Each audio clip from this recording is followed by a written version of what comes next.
Okay, what's up sa inyo mga friends, ulang umaga. So ngayon meron tayong itatry. So since yung kotse natin ay half tank, almost half tank, mababa na siya sa half tank. So nakalagay 297 kilometers na tinakbo niya. So itetest natin yung kanyang fuel efficiency since babiyahe tayo ngayon papuntang Tayabas. Magpapagas tayo ngayon sa Bae. Okay, so mind nyo nga pala, ito nga palang mileage na to, yung 297. Mostly ano to, city drive. May konting highway pero konting-konti lang. Yan, medyo na sikat-sikat na ang araw. Yan, dito tayo magpapagas sa may Uni Oil Bae.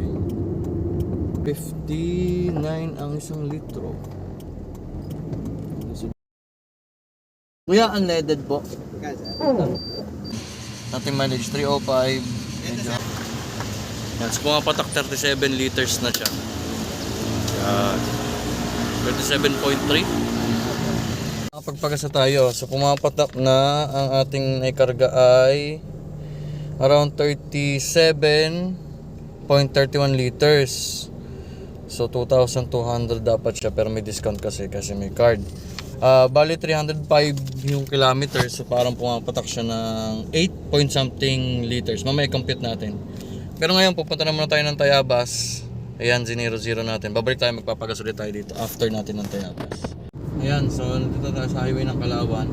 Hindi ko alam kung kita nyo pero ang speed natin is around 70 to 60 to 80 kilometers siya. Dito tayo naglalaro. Okay, so dito tayo dadaan sa may papuntang Nagkarlan. So ang daan natin Nagkarlan, Liliw, Mahayhay, tapos Tayabas na yun eh. So medyo magbubundok din tayo. So makikita natin yung kanyang performance pagdating sa may ahon, kung gaano siya kalakas tumaklak ng gasolina, sabi nila. And then yan. Pero ang kagandahan dito, kita niyo yung kalsada, hindi siya ganun ka-traffic. So siguro maninegate na yung lakas ng gasolina sa traffic. Balik ko na tayo dito sa NHA. NHE! Dadaan tayo dito. Dito nga pala, kung gusto nyo mag-practice drive, dito ako nagpa-practice drive. Dati may tinuruan ako dito nag-practice ng driving eh. Hindi ko na, kaso wala na siya dito. Shoutout nga pala kay Puwersa. Dito ko siya tinuruan mag-drive. Pwede naman yata dito. Tsaka makakita nyo maganda yung ambience, hindi mainit. Maraming puno. Ayan, so nandito na ulit tayo sa may National Road papuntang Nagkarlan. Yan, nandito na tayo sa Nagkarlan. Ayan. So, ayan, medyo maulan talaga sa area na to. Ayan na, McDo ng Nagkarlan McDo. Shoutout nga pala sa tropa naming bagong kasal din na taga dito sa Nagkarlan. Shoutout sa'yo, mabuhay ka hanggat gusto mo. Ayan, dito na tayo sa Liliw. Palabas na tayo, nanggaling na tayo dun sa mismong bayan eh. Punta tayo ng Mahayhay. Dito na tayo sa Mahayhay. I love Mahayhay na. Yun mga kaibigan, alam ko hindi ko sure kung ito yung Mahayhay pa o Louisiana na. Siguro parang ito yung Louisiana na siguro. Oo.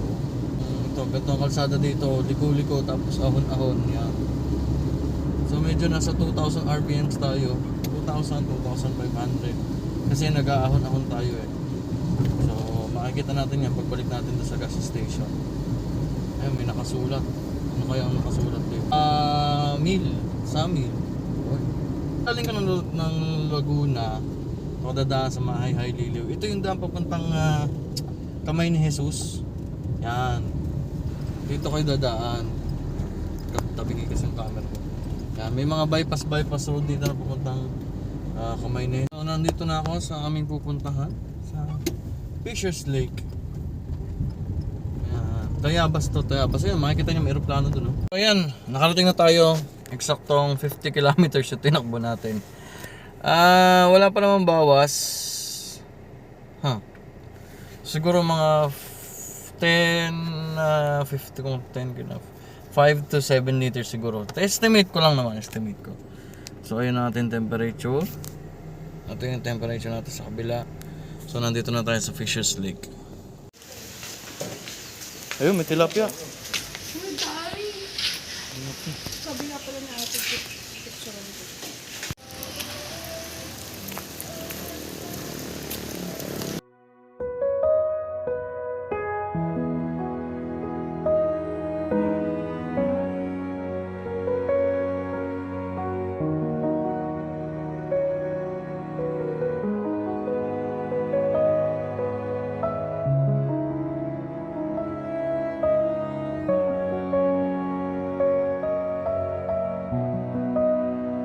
So ayan, gabi na dito sa aming pinuntahan. And naka-ano na kami, 66 kilometers to. Hindi lang kita pero 66 yan. Ayan, 66. So uwi na kami ng Laguna. So magsa San Pablo naman kami. Okay? Balikan ko kayo pagka nakapagpapultang na ako. Dito na ulit kami sa Uni Oil. Ayan, kinakarga na si Kuya. So, pupultang tayo ulit. Ang inabot niyang kilometers ay 133 kilometers. So, automatic lang tayo. Automatic lang ba? Automatic lang. Ilipot lang siya ng 10 liters. Thank you. 10.792.